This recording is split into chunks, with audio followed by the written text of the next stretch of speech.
প্ৰিয় ছাত্ৰ-ছাত্ৰীসকল, বিশ্ব খনিকৰ নামৰ কবিতাটি ইতিমধ্যে আমি তিনিটামান ক্লাছ কৰিলোঁ। আজি আমি আকৌ পুনৰ এই কবিতাটোৰ এটা ক্লাছ কৰিবৰ কাৰণে আগবাঢ়িছোঁ। আৰু ইয়াৰ আগৰ ক্লাছত আমি যিখিনি কথা ইতিমধ্যে আলোচনা কৰিলোঁ, সেই কথাখিনি আচলতে এই কবিতাটোৰ মূল বিষয়বস্তু। আমি আলোচনা কৰিছিলোঁ যে বিশ্ব খনিকৰ নামৰ সেই এক অদৃশ্য শক্তি বা সেই যি অদৃশ্য শক্তিক আমি ভগৱান, ঈশ্বৰ ইত্যাদি বিভিন্ন ধৰণে আমি আখ্যা দিওঁ, সেই বিশ্ব খনিকৰ বা সেই ভগৱান বা সেই নেদেখা শক্তিৰ যে অস্তিত্ব পৃথিৱীৰ সৰ্বত্ৰে বিৰাজমান, সেই কথাখিনি কবিতাটোত আচলতে কবিয়ে দাঙি ধৰিব বিচাৰিছে। আৰু তাৰ যোগেদি আচলতে এটা আধ্যাত্মিক তত্ত্ব এটা প্ৰতিফলিত কৰিব বিচৰা আমি পৰিলক্ষিত হৈছে যে কবিতাটোত প্ৰথমৰ পৰা শেষলৈকে সেই আধ্যাত্মিক সত্য কথাখিনিকে বা সেই আধ্যাত্মিক তত্ত্বৰ কথাখিনিকে আচলতে বিভিন্ন প্ৰকাৰান্তৰে আচলতে কবিয়ে উত্থাপন কৰিছে। আৰু ইয়াৰ আগৰ ক্লাছটোত আমি আলোচনা কৰিছিলোঁ, মুখ্যতঃ দুটামান খুব গুৰুত্বপূৰ্ণ কথা আমি আলোচনা কৰিছিলোঁ যে সেই নেদেখা শক্তি বা সেই অদৃশ্য শক্তিৰ ৰূপী সেই ভগৱান বা ঈশ্বৰ যি নামেৰে আমি নামকৰণ নকৰোঁ কিয়, তেওঁৰ যে অস্তিত্বটো আমি অনুভৱ কৰোঁ বা উপলব্ধি কৰিছোঁ যে পৃথিৱীখনৰ সকলো বস্তুতেই বিৰাজমান হৈ আছে, প্ৰতিটো ক্ষুদ্ৰ ক্ষুদ্ৰ সৰু বস্তুৰ পৰা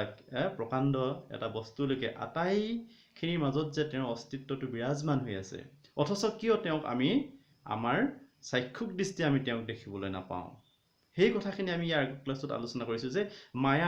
সেই মায়াৰ আবৃত্ত যিটো কবি আচলতে কি বুলি কৈছে, কবিয়ে উৰণি বুলি কৈছে। সেই উৰণি সদৃশ মায়াৰ আবৃত্তই আমাৰ চাক্ষুষ দৃষ্টিৰ আগত এটা প্ৰলেপ বা এটা আৱৰণ থকাৰ কাৰণে আমি তেওঁক চাক্ষুষ দৃষ্টিৰে হয়তো আমি তেওঁক নেদেখোঁ, কিন্তু আমি মনেৰে বা হৃদয়েৰে কিন্তু তেওঁৰ যে সেই থকা কথাটো বা তেওঁ যে বিৰাজমান হৈ আছে আমাৰ সন্মুখত বা সকলো বস্তুতে, সেই কথাষাৰৰ সত্যতাটো আমি উপলব্ধি কৰিব নিশ্চয় পাৰোঁ। আৰু তাৰ লগতে আমি যিটো বেদান্ত দৰ্শনৰ যিটো ব্ৰহ্ম সত্য জগত মিথ্যা নামৰ যিটো কথা আছে বেদান্ত দৰ্শনৰ, সেই বেদান্ত দৰ্শনৰ তত্ত্বটোক আচলতে কবিয়ে প্ৰকাশ কৰাৰ এটা দৃষ্টিগোচৰ হয়। আৰু সেইটো কাৰণে আমি সেই মায়াৰ কথাখিনি আলোচনা কৰিছিলোঁ। আৰু সেই মায়াৰ অধীন হোৱাৰ কাৰণে আমি কিন্তু তেওঁক বা মায়াৰ আবৃত্তৰে আমাক ঢাকি ৰখাৰ কাৰণে তেওঁৰ অস্তিত্বটো অনুভৱ কৰাৰ বিপৰীতে কিন্তু আমি তেখেতক চাক্ষুষ দৃষ্টিৰে এটা বস্তুকেন্দ্ৰিক বা এটা শৰীৰধাৰী ৰূপত আমি তেখেতক কেতিয়াও দেখিবলৈ সক্ষম নহওঁ। তাৰ দ্বিতীয়তে আমি আলোচনা কৰিছিলোঁ যে সত্য, ৰজ, তম নামৰ তিনিটা গুণৰ বিষয়ে আলোচনা কৰিছিলোঁ। কবিতাটোত উল্লেখ আছে যে তিনিটা গুণ, এই তিনিটা গুণৰ সংজ্ঞাটো বা তিনিটা গুণে যিটো অৰ্থ বহন কৰিছে, সেই কথাকেইটা আমি আলোচনা কৰিছিলোঁ। আৰু আজি মই পুনৰাবৃত্তি নকৰোঁ কথাকেইটা। কথাটো হ'ল কি যে সেই সত্য, ৰজ, তম নামৰ তিনিটা গুণ, তিনিটা গুণৰ ঊৰ্ধ্বত ভগৱান বা সেই ঈশ্বৰ, যিজনে এই তিনিটা গুণৰ অধীন হৈ বা তিনিটা গুণ তেওঁৰ এই তিনিটা গুণৰ স্ৰষ্টা বা তেওঁৰ এই তিনিটা গুণৰ তেওঁৰ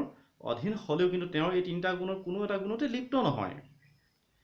সত্য হওক, ৰজ হওক, তম, কোনো এটা গুণতে তেওঁ লিপ্ত নহয়, কাৰণ তেওঁ সেইটো কাৰণে কোৱা হৈছে নিৰ্গুণ বা তেওঁক যিটো এটা গুণাতীত বুলি কোৱা হৈছে বা গুণৰ ঊৰ্ধ্বত বুলি কোৱা হৈছে তিনিটা গুণৰ। গতিকে সেই নিৰ্গুণ পৰম ঈশ্বৰৰ স্বৰূপ সম্পৰ্কে আচলতে বা ভগৱানৰ স্বৰূপ সম্পৰ্কে ক'বলৈ কবি আচলতে এই কথাখিনিৰ যোগেদি এটা প্ৰয়াস কৰা আমি দেখিবলৈ পাওঁ। আৰু এইটোৱে আচলতে সেই ইতিমধ্যে মই যিখিনি কথা কৈছিলোঁ তোমালোক, যি ভাৰতীয় দৰ্শনৰ যি ভাৰতীয় বেদান্ত দৰ্শনৰ যিটো এটা তাত্ত্বিক কথা, সেই তাত্ত্বিক কথাটো আচলতে প্ৰতিফলিত কৰিবলৈ কবিয়ে এটা প্ৰয়াস কৰিছে। যি কি নহওক, সেইখিনি ইতিমধ্যে আমি আগৰ ক্লাছত আলোচনা কৰাৰ কথা মই তোমালোকক মাত্ৰ অকণমান আজিৰ ক্লাছত পুনৰ এটা সোঁৱৰাই দিছোঁ যে এইখিনি কথা আমি ইতিমধ্যে আলোচনা কৰিছিলোঁ। আৰু ইয়াৰ পিছৰ আলোচনা কৰিম তোমালোকে চাবা যে মৰমৰে বৰষিছে দয়া বৰষুণ, ইয়ালৈকে আমি আলোচনা কৰিছিলোঁ। তেওঁৱে কুঁহি গজালিক পমা শিশু পাৰলিক, এইখিনিৰ পৰা আমি আজি অকণমান চাম। হেহান্তৰে একোজোপা কৰে ভয়ংকৰ, তেওঁৱে এমা ডিমা ল'ৰা কৰে ডেকা তেজ ধৰা। অহংকাৰ বহাবলৈ মাক বাপেকৰ, তেৱে মানি তেৱে মান, তেৱে দানি তেৱে দান। তেৱে কাম তেৱে কৰ্মী খেতি খেতিয়ক, তেৱে জ্ঞানী তেৱে জ্ঞান, তেৱে তীখা তেৱে হান। তেৱে ধৰ্ম তেৱে ধৰ্মী বুদ্ধি বুদ্ধিয়ক, তেৱে পানী তেৱে মাছ, তেৱে এক তেৱে পাঁচ। তেৱে যোগী তপস্বীও তেৱে বাজিকৰ, তেৱে ধনী তেৱে ধন গোমোস্তা ও মহাজন। তেৱে কাম তেৱে কৰ্মী তেৱে কাৰিকৰ, নিশ্চয় নিশ্চয় তেৱে বিশ্ব খনিকৰ। নিশ্চয় নিশ্চয় তেৱে দেখা নাইও যদি কেৱে, অন্তৰ্যামী সৰ্বজ্ঞান বিশ্ব আত্মা প্ৰাণ, সৰ্বব্যাপী সৰ্বশক্তিমান। কবিতাটো এইখিনি শেষলৈকে মই পঢ়ি দিলোঁ, কিন্তু যিমানখিনিলৈকে আমি হয়তো আলোচনা কৰিব পাৰোঁ, চেষ্টা কৰিম কোনখিনিলৈকে আমি আলোচনা কৰিব পাৰোঁ। প্ৰথম কথা হৈছে যে বিশ্ব খনিকৰ যিহেতু এটা আধ্যাত্মিক ভাৱসম্পন্ন কবিতা, তোমালোকক মই ইতিমধ্যে কৈছোঁৱেই যে গতিকে সেই যি আধ্যাত্মিক তত্ত্ব, গতিকে সেই আধ্যাত্মিক তত্ত্ব বা আধ্যাত্মিক সুৰটোৰ অনুৰণিত হোৱাৰ বাহিৰে এই কবিতাটোত বেলেগ কোনো কথা প্ৰতিফলিত হোৱা নাই। কবিতাটোৰ উল্লেখিত আমি আলোচনা কৰিছোঁ তোমালোকক যে বিশ্ব খনিকৰজন সকলো গুণৰ আকৰ হোৱাৰ লগতে তেওঁ সমগ্ৰ দয়াৰো ভাণ্ডাৰ। গতিকে তেওঁ সমগ্ৰ যিমান দয়া আমাক কৰিব লাগে, জীৱক বা মানুহক যিখিনি দয়া তেওঁ কৰিব লাগে, সেই সকলোখিনি দয়াৰ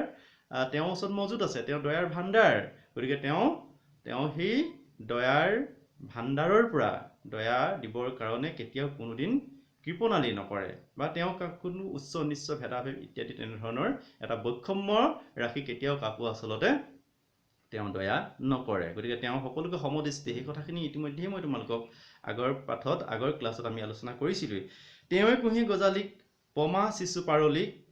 হেহান্তৰে একোজোপা কৰে ভয়ংকৰ, তেৱে এমা ডিমা লৰা কৰে ডেকা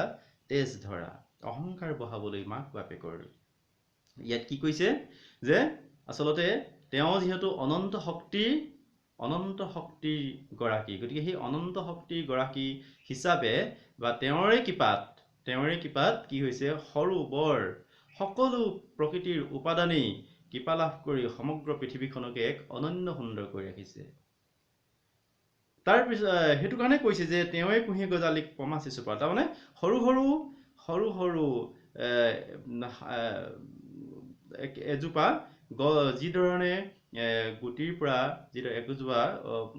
প্ৰকাণ্ড গছ সৃষ্টি হয়, তাৰমানে একেবাৰে বীজ সৃষ্টি হোৱাৰ পাছৰ পৰা পুলিৰ পৰা একেবাৰে প্ৰকাণ্ড এজোপা বৃক্ষলৈ পৰিণত হোৱালৈকে এই যিটো এটা পৰ্যায়, এই পৰ্যায়টোত আচলতে কাৰ কৃপা জড়িত হৈ আছে বা কোনে এইখিনি কাম কৰিছে, সেই কথাখিনি ক'বলৈ যাওঁতে এনেধৰণে কিছুমান ৰূপকৰ সহায় লৈছে কবিয়ে। তো সেইটো কাৰণে কৈছে যে এজোপা ডাঙৰ ডাঙৰ কিছুমান গছ, পমা গছ, চিচু গছ, পাৰলি গছ, এইবোৰ প্ৰকাণ্ড কিছুমান গছ, সেই গছবোৰতো একেদিনাই ডাঙৰ হোৱা নহয়। গুটিৰ পৰা পুলি ওলাই তৎমুহূৰ্ততেতো ডাঙৰ হোৱা নহয়।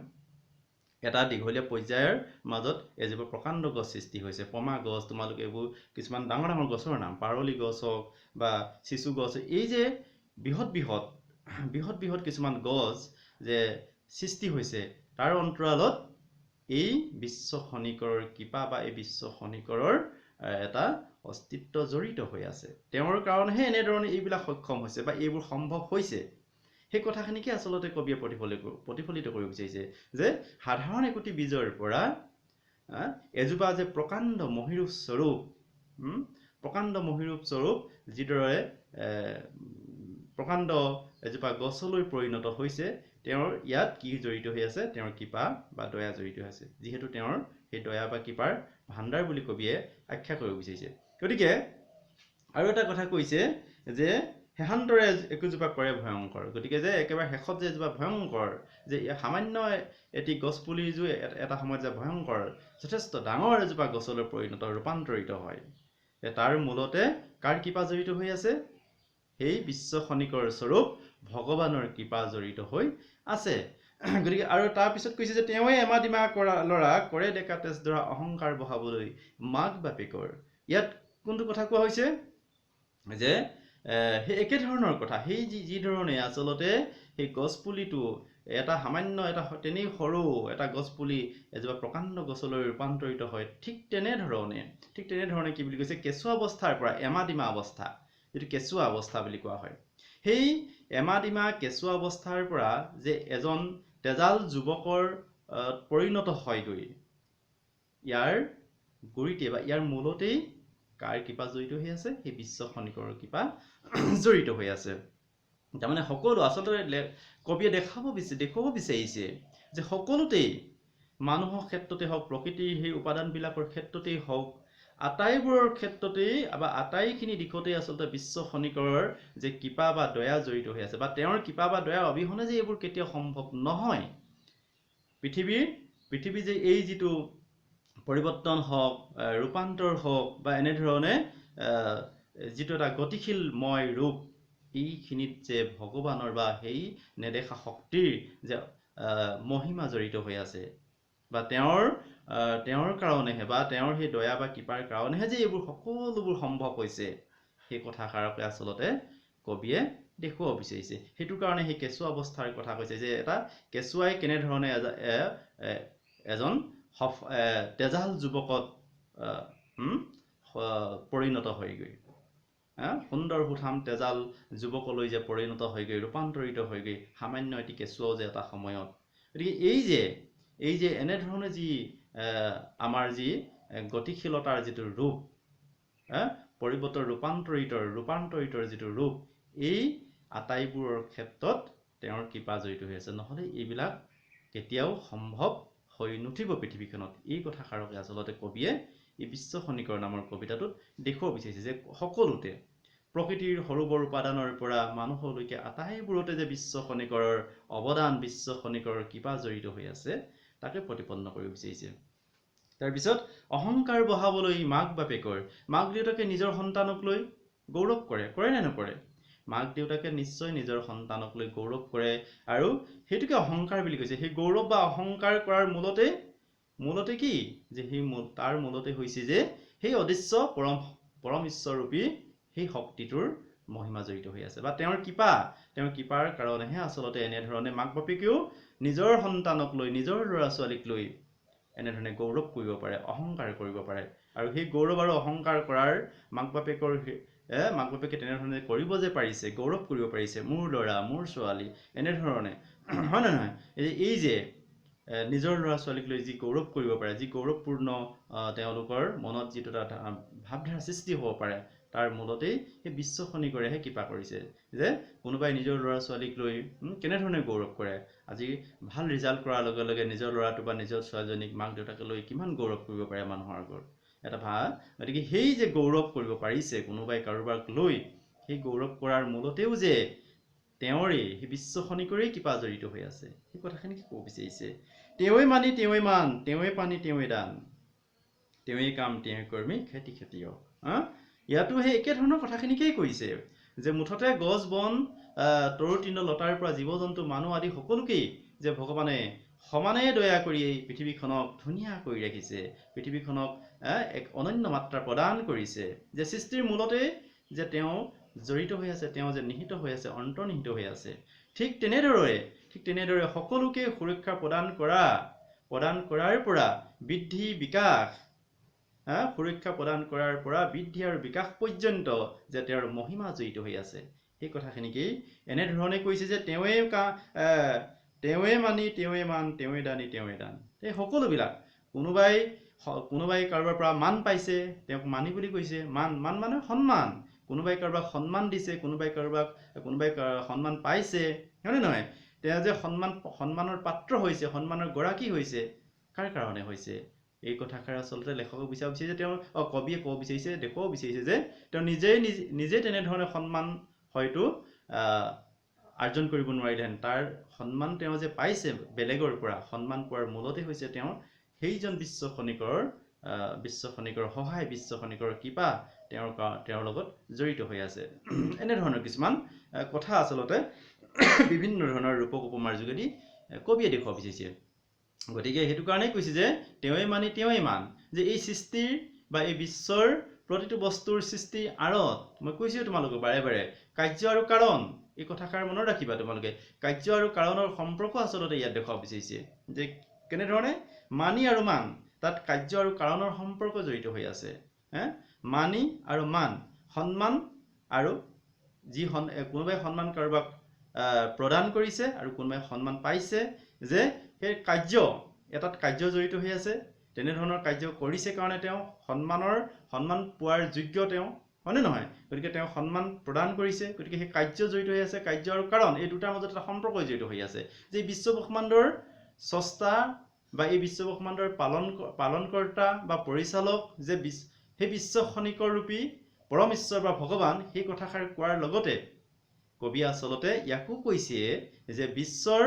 বিশ্বৰ সৃষ্টিৰ বা পৃথিৱীখনৰ সৃষ্টিৰ মূলতে যিদৰে তেওঁ জড়িত হৈ আছে মূলতে তেওঁ যিদৰে অন্তৰ্নিহিত হৈ আছে ঠিক তেনেধৰণে সকলো কাৰ্য আৰু কাৰণৰ উৎস তেওঁই আচলতে কাৰ্য আৰু কাৰণটো যিটো আচলতে যাৰ কাৰণে আমি কাম কৰিছোঁ যিটোৰ কাৰণৰ বশৱৰ্তী হৈ আমি কাম কৰিছোঁ গতিকে সেই কাৰ্য আৰু কাৰণৰ আচলতে উৎসটো ভগৱান বা ঈশ্বৰ গতিকে সেইটো কাৰণে কোনোবাই কিবা কৰ্ম কৰি মই কৈছোঁ তোমালোকক মান বা সন্মান লাভ কৰিছে আৰু সেই মান বা সন্মান লাভ কৰিছে তেওঁ সমাজত মানী ব্যক্তি বা সন্মানীয় ব্যক্তি হিচাপে পৰিচয় লাভ কৰিছে গতিকে এই মান আৰু মানি বা এই সন্মান আৰু সন্মান পোৱা ব্যক্তিজন এই দুইটাৰ মাজত এক সংযোগ বা এটা যোগসূত্ৰ কোনে সৃষ্টি কৰি দিছে সেই পৰম ঈশ্বৰ স্বৰূপ সেই ভগৱান বা ঈশ্বৰে কৰিছে গতিকে সেইটো কাৰণে আচলতে কবিয়ে যে তেওঁৱে দানী তেওঁৱে দান তেওঁৱে কাম তেওঁৱে কৰ্মী খেতি খেতিয়ক এই সকলোবিলাক কোনোবাই দান কাৰোবাক কিবা এটা দান দি নিজকে দানী ব্যক্তি হিচাপে সমাজত পৰিচয় প্ৰদান কৰিছে কোনোবাই হয়তো এনেধৰণে নিজকে কৰ্মী হিচাপে খেতিয়ক হিচাপে সমাজত পৰিচয় দিছে তেওঁ কোনোবাই খেতি কৰা এজন খেতিয়ক কোনোবাই যি কৰ্মই নকৰক তেওঁ কৰ্মী এইবিলাক আটাইবিলাকৰ মূলতেই যে আচলতে সেই বিশ্বব্ৰহ্মাণ্ডৰ সৃষ্টিকৰ্তাজন জড়িত হৈ আছে তাকে আচলতে কবিয়ে বিভিন্ন ধৰণে দেখুৱাব বিচাৰিছে গতিকে আৰু বৰ বিশেষ আলোচনা নকৰোঁ কাৰণ ক্লাছটো অকণমান বেছি দীঘল হৈ যাব গতিকে মই ইয়াৰ যিখিনি আৰু অলপ শেষ কৰিবলৈ চেষ্টা কৰিছিলোঁ কিন্তু শেষ নহ'লগৈ ইয়াৰ আৰু হয়তো এটা ক্লাছ আমাক প্ৰয়োজন হ'ব গতিকে একেবাৰে শেষৰ ক্লাছটোত আমি যিখিনি আছে একেবাৰে পাঠটোৰ কবিতাটোৰ শেষৰ অংশটো আমি আলোচনা কৰিম আজিলৈ ইমানতে সামৰণি মাৰিছোঁ